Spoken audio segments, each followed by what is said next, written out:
Students हम लोग स्थलाकृतियां landform पढ़ रहे थे। इसमें दो क्लास हम लोग पूर्व में कर चुके हैं। एक स्थलाकृतियों के बारे में जो प्रक्रिया अपनाई जा रही थी उस पर, और दूसरा कि जल से जो स्थलाकृति बन रही थी उसका हम लोगों ने अध्ययन किया था। आज हिमानियों ग्लेशियर के द्वारा बने स्थलाकृतियों का अध्ययन करने जा रहे हैं और इसमें हम लोग देखेंगे कि आखिर हिमानी होती क्या है, यह कैसे बनता है। तो बर्फ आपने देखा होगा, तो बर्फ पर जब दबाव पड़ता है और वो जमीन में धंस जाता है और उसके बीच की वायु निकल जाती है और वो काफी संघनित हो जाता है। ऐसे बर्फ के टुकड़े को हम लोग हिमानीय ग्लेशियर, बर्फ अलग है और हिमानी अलग है, ये आप लोग कंफर्म कर लीजिए क्लास। तो जब बर्फ में से वायु निकल जाए, किस कारण से? दबाव के कारण, और भूमि में धंस जाए, तो ऐसी बर्फ को जो है हम लोग हिमानी बोलते हैं।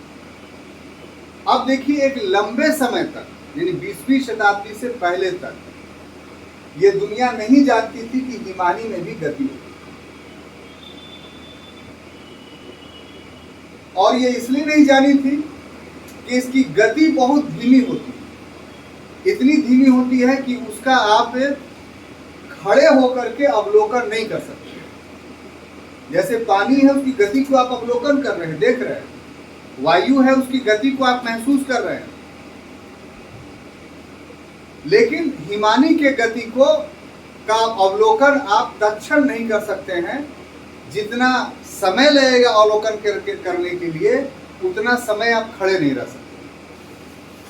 और इस परिवेश के कारण दुनिया जब से बनी थी उस समय से लेकर 20वीं शताब्दी तक हिमानी गति भी करती है, ये मानव नहीं जानता। तो हिमानी गति करती है, ये सबसे पहले पता लगाया एक स्विस वैज्ञानिक था, स्विट्जरलैंड का वैज्ञानिक, जिसका नाम था लुई अगासिस।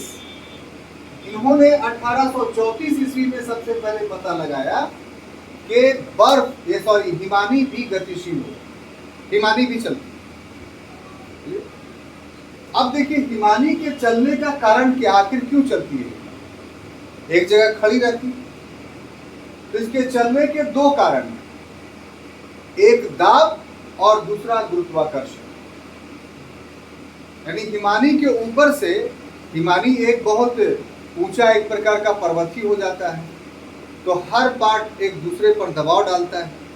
जो ऊपर वाली हिमानी है वो नीचे वाला धरातलीय हिमानी, जहाँ पर उसका अंतिम छोर होता है, उस पर ज़्यादा दबाव पड़ता है। तो ऊपर से हिमानी के नीचे वाले पार्ट पर जब दबाव पड़ा और पृथ्वी हर चीज़ को अपने ओर खींचती है, तो जब उस पर गुरुत्वाकर्षण बल लगा, तो इन दोनों के परिणाम से उसमें गति उत्पन्न होगी। क्योंकि वो पृथ्वी के अंदर तो धंसेगी नहीं और खींच रहा है पृथ्वी अपनी तरफ, तो दाएं बाएं आगे पीछे यही उसका मूवमेंट। और एक तरफ एक बार जब उस पर मूवमेंट शुरू हो जाएगा, तो फिर वो मूवमेंट कंटिन्यूअस गति करता रहेगा और उसमें भी प्रवणता का बल उत्पन्न हो जाएगा, ग्रेडियंट फोर्स उत्पन्न हो जाएगा। यानी अगर तिरप ढाल होगी तो उसकी गति जो है क्या हो जाएगी, और तिरप हो जाएगी। तो उसी में आप आइस स्लाइड की घटना बहुत सारी जगहों पे देखते होंगे, पर्वतों पे जहां बर्फ जमा हो है। अब देखिए आगे की बात, इसमें एक बात छूट गई है कि आखिर हिमानी बनता कहां पे। तो हिमानी बनने के लिए एक शब्द है, हिमरेखा। क्या शब्द है? हिमरेखा, यानी आइस लाइन।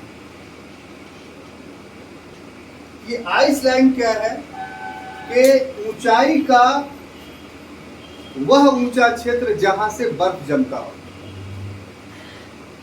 जहां से बर्फ जमना शुरू होता है उसी को हम लोग आइस लाइन के नाम से जानते हैं।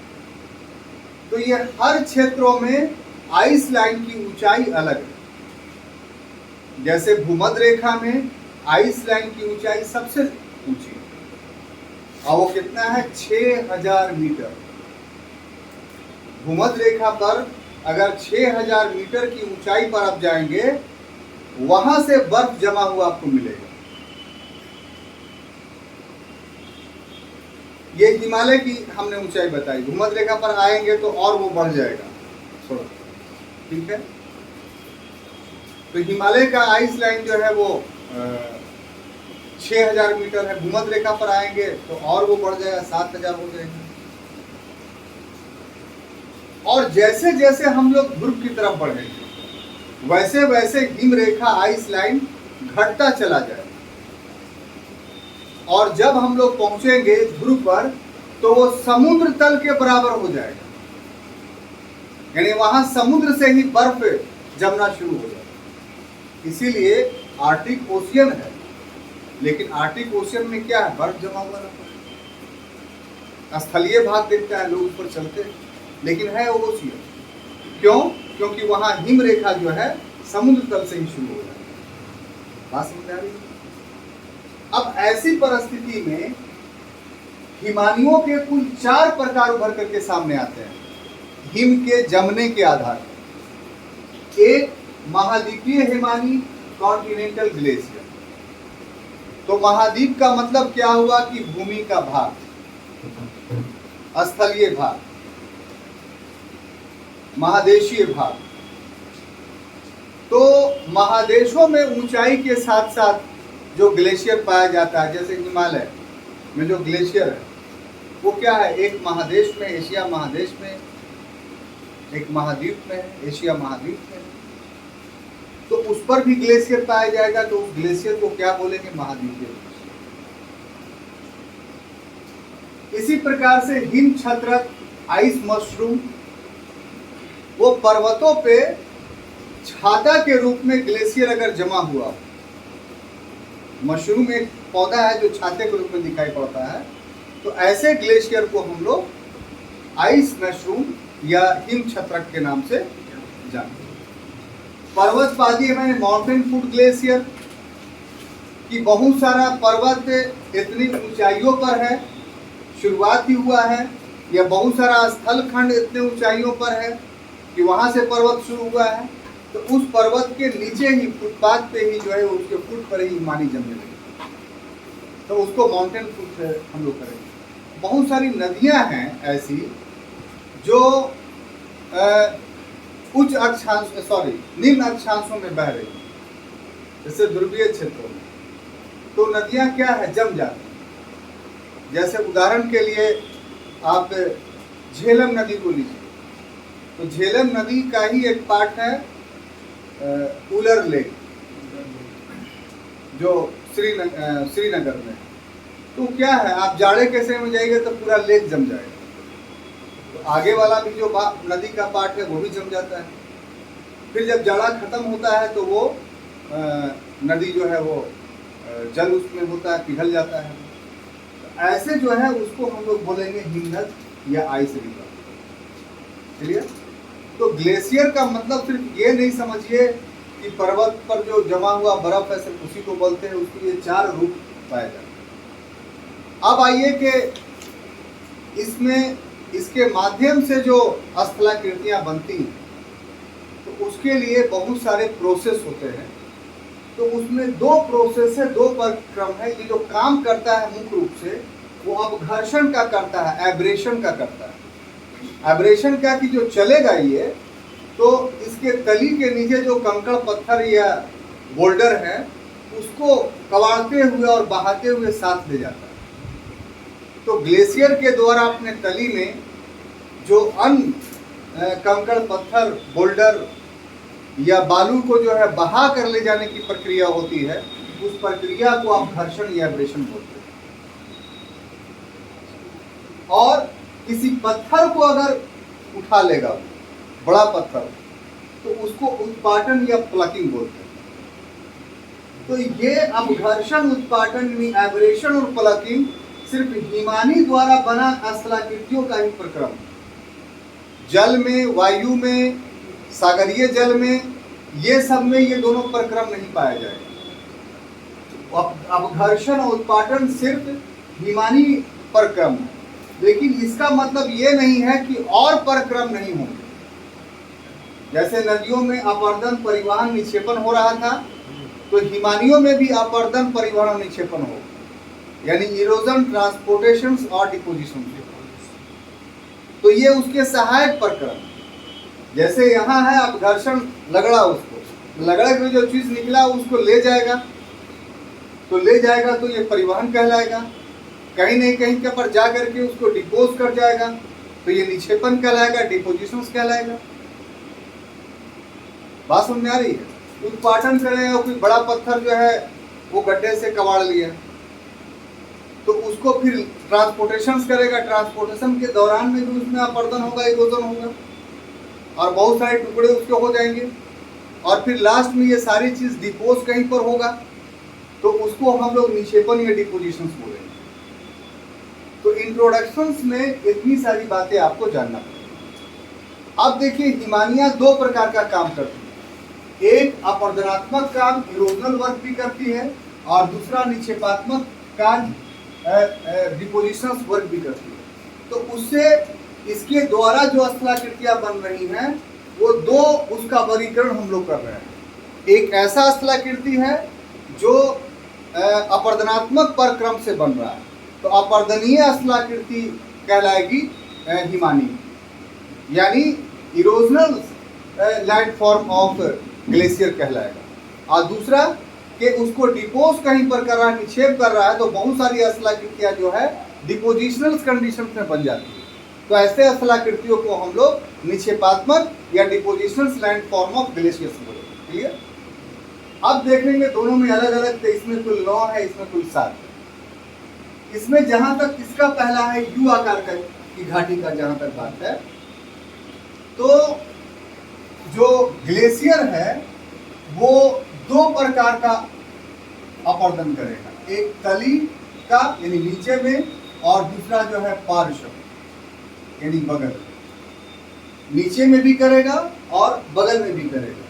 तो उसके आधार पे उसमें इस प्रकार की आकृति का निर्माण हो जाएगा। जब पहले था कैसा, तो पहले इस प्रकार का था, लेकिन ये भाग जो है अपर्दित कर दिया उसने, तो बन कैसा किया, तो इस तरह का। बात समझ में आई?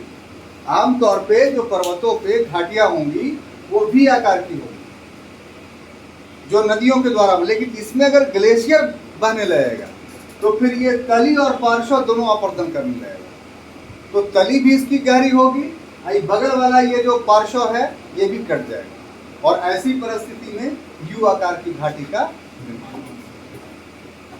तो यहाँ पर एक बताते चले, हालांकि बाद में वो चीज आएगा कि यू आकार की घाटी सिर्फ हिमानी के द्वारा ही नहीं बनेगा। कास्ट क्षेत्र में जो चुना प्रधान क्षेत्र होगा वहां भी यू आकार की घाटी बनेगी। तो यहाँ पर चारों टर्मोलॉजी को मिला लीजिए। आई और वी आकार की घाटी कहाँ बन रही थी, नदियों द्वारा। यू आकार की घाटी कहाँ बन रही है, हिमानी द्वारा, और साथ ही साथ कास्ट क्षेत्र। तो ये तुलनात्मक अध्ययन यहाँ पर कर लीजिएगा, तो जब परीक्षा में आपको प्रश्न पूछा जाएगा तो उसमें कंफ्यूज नहीं होगा। चलिए अब आइए लटकती घाटी या हैंगिंग वैली क्या है।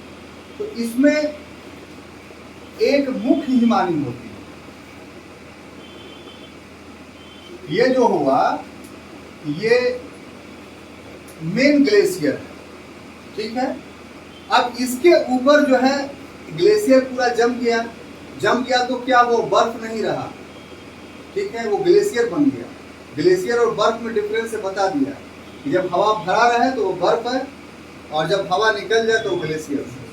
हालांकि ग्लेशियर भी बर्फ ही है, लेकिन उसका और संघनित और बर्फ का और संघनित और ठोस रूप है, ठीक है।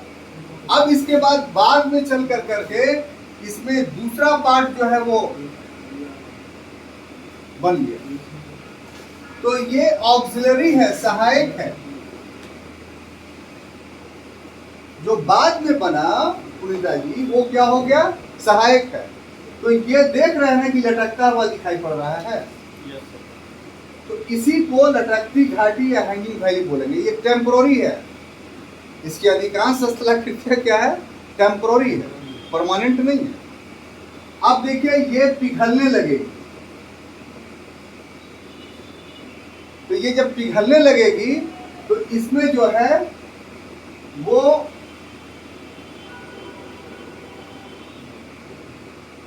हैंगिंग क्या बन जाएगा, वाटरफॉल। हम लोग वाटरफॉल पढ़े थे किस में, नदियों द्वारा बहते हुए जल की स्थलाकृतियां, लेकिन यहां भी वाटरफॉल बन रहा है, लेकिन वो हैंगिंग वाटरफॉल। जब तक पानी टपकता रहेगा तब तक उसको हम लोग बोलेंगे। पूरा ग्लेशियर खत्म हो गया तो लटकती घाटी भी खत्म हो गई और हैंगिंग वाटरफॉल भी खत्म हो गया। अब ये हिमगह्वर, ठीक है, तो मान लीजिए कि ये पर्वतीय भाग है, ठीक है, और यहां पर जो है एक बोल्डर है। अब हिमानी ऊपर से चल रही है, ठीक है, तो क्या करेगा कि ये बोल्डर वाले भाग को बहा करके ले जाएगा, उभरा हुआ भाग, ठीक है।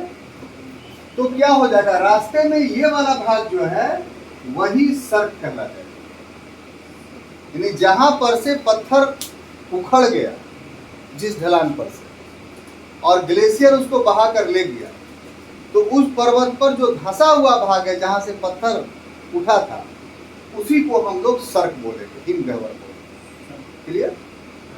अब देखिए इसमें हिमगह्वर में हिमगह्वर बन गया,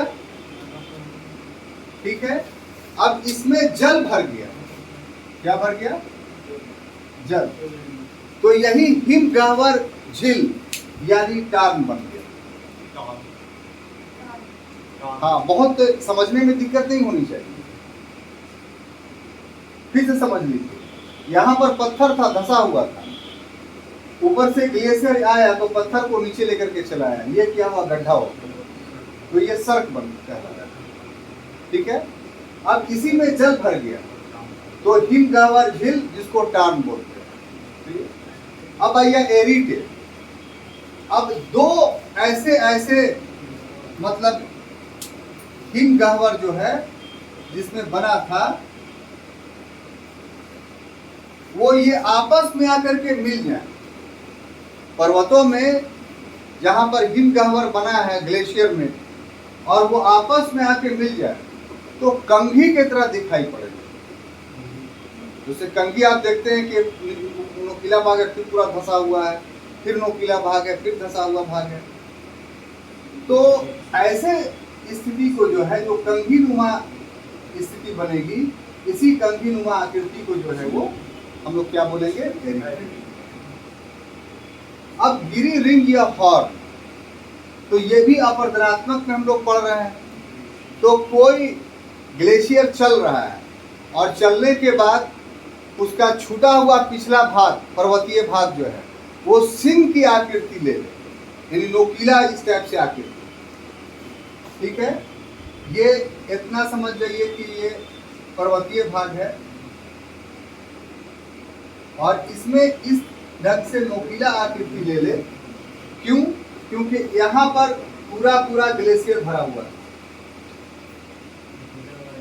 और ये ग्लेशियर जो अपरदित होकर के इधर आ गया, ये आ गया इधर आ गया, और बीच में इस तरीके से पर्वतीय भाग था, यानी पत्थर जो है निकला हुआ था, और वो पत्थर किस रूप में निकला हुआ है, तो सिंह के रूप में।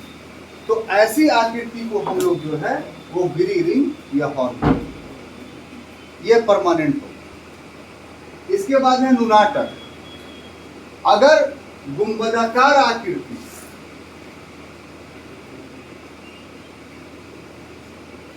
यानी इसके जगह पर गुंबदाकार आकृति अगर बन गई, सिंह के तरह निकली हुई आकृति नहीं बनी, नोकीला आकृति नहीं बनी, बल्कि पत्थर जो है गुंबद मतलब अर्धगोलाकार आकृति, तो उस अर्धगोलाकार आकृति को क्या बोलेंगे, नुनाटक बोलेंगे, ठीक है।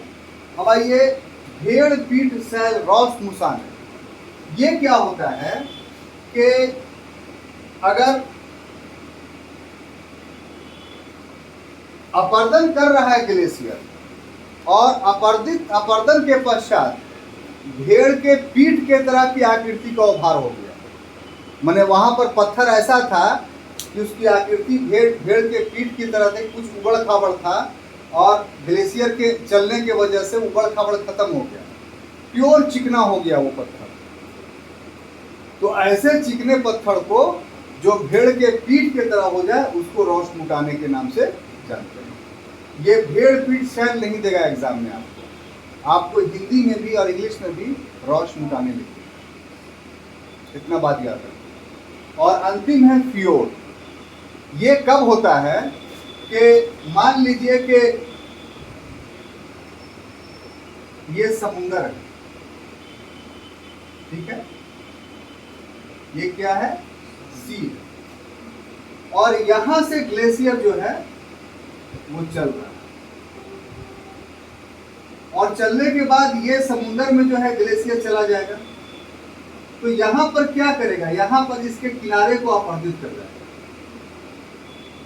तो जो किनारे वाला अपरदित भाग है ना, जो कटा छटा हुआ दिखाई पड़ेगा, इसी कटे छटे हुए भाग को हम लोग फियोर्ड बोलेंगे। बाकी कोई भाग कटा छटा हुआ नहीं मिलेगा, लेकिन जहां पर ग्लेशियर आकर के समुद्र में चला गया, समुद्री क्षेत्र में, और उससे उसका किनारा कट छट गया, तो कटे छटे हुए किनारे को हम लोग फियोर्ड। तो ये कुल 9 आकृतियां थी जो अपरदनात्मक स्थलाकृतियों का निर्माण कर रहे हैं। अब आइए निक्षेपात्मक। तो इसमें है कि हिमानियां चली, और चलने के बाद जहां पर उसका अस्तित्व खत्म हो गया, तो जितना चीज लाई वो सब उबड़ खाबड़ रूप में जमीन पर बैठा दी, बिछा दी, कहीं पर बड़ा पत्थर, कहीं पर छोटा पत्थर, इस तरह से। तो इस प्रकार से जो मैदान बनेगा डिपोजिशनल प्लेन, उसको हिमोड़ या मोरेन के नाम से हम लोग जानते हैं। अब आ जाइए ड्रमलिन, ठीक है, उसके बाद है एस्कर। तो ड्रमलिन क्या है कि डिपोजिशन जो है वो इसी ढंग से होगा, ठीक है, और ये सब ऐसा लगेगा कि अंडे की टोकरी के समान है। टोकरी में अंडा रखा जाता है ना, उस तरह। तो अंडे की टोकरी के समान अगर डिपोजिशन होता है, तो उस आकृति को जो है हम लोग ड्रमलिन के नाम से जानते हैं। एस्कर क्या है कि जो डिपोजिशंस हो रहा है, ठीक है, वो डिपोजिशंस कंटिन्यू जो है इस ढंग से होता चला जा रहा है, और इसका चौड़ाई और लंबाई भी। चौड़ाई क्या भाई, तो 60 फीट से लेकर के 100 फीट, ठीक है, और लंबाई क्या भाई, तो 100 से लेकर करके 500 किलोमीटर तक। तो ये एक्चुअली में एक पैथ बन जाता है, रास्ता बन जाता है। जैसे स्वीडन में जाइएगा, कनाडा में जाइएगा, तो इस प्रकार का जो एस्कर बना हुआ मिलेगा ना, उस पर सरकार ने रोड बना दी, और वो रोड जो है वो एक राज्य से दूसरे राज्य में ऊपर चला जाता है। तो दूसरे शब्दों में ऐसे समझिए सोनू भाई कि अगर ग्लेशियर के द्वारा लंबवत और क्षैतिज निक्षेपण इस ढंग से किया जाए कि वो स्थल से काफ़ी ऊंचाई वाला भाग हो जाए और ऊपर में काफ़ी चौड़ा है, जिसको हम सड़क मार्ग के रूप में इस्तेमाल कर सकते हैं। थोड़ा डिजलिंग टाइप का होगा, जिगजैग टाइप का, जैसे पठारी क्षेत्रों में रोड आप देखते हैं जिगजैग होता है, कभी ऊंचा कभी नीचा, कभी इस टाइप से होता है। लेकिन यातायात के साधनों में रोडवेज के रूप में एस्कर का इस्तेमाल होता है। क्लियर? अब देखिए केन। केन क्या है कि कोई एक स्थान पे ऊपर से आकर करके, यानी ऐसे मान लीजिए यहाँ पर मान लिया ग्लेशियर था और ऊपर से आके ये ग्लेशियर ऐसे ऐसे कर करके टघा करके यहाँ तक चला, तो इसमें क्या होगा, ये जहां से चल रहा है उसके पूर्व वाला भाग जो है खुरदरा रहेगा, ठीक है, लेकिन जिस तरफ में चला है वो चिकना हो जाएगा। तो जिस भाग में चिकना होगा उसको केतिल बोलते हैं, ये केतली बोलते हैं।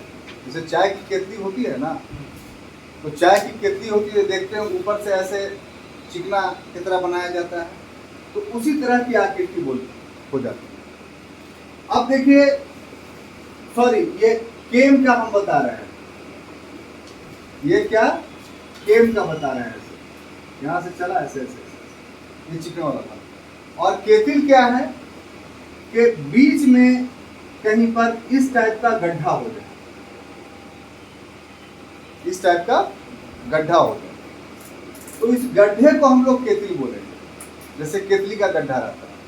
और हमक क्या है कि गड्ढा हो जाए, आई बीच में एक टीला निकल जाए, कोई पत्थर में, जैसे अभी ज्ञानवापी मस्जिद में निकल गया है शिवलिंग, तो उसको जो है हम लोग हमक बोलेंगे। और अवक्षेप मैदान क्या है कि जो ग्लेशियर लाया है अपने साथ डेब्रिस को, उसको जमा दिया है,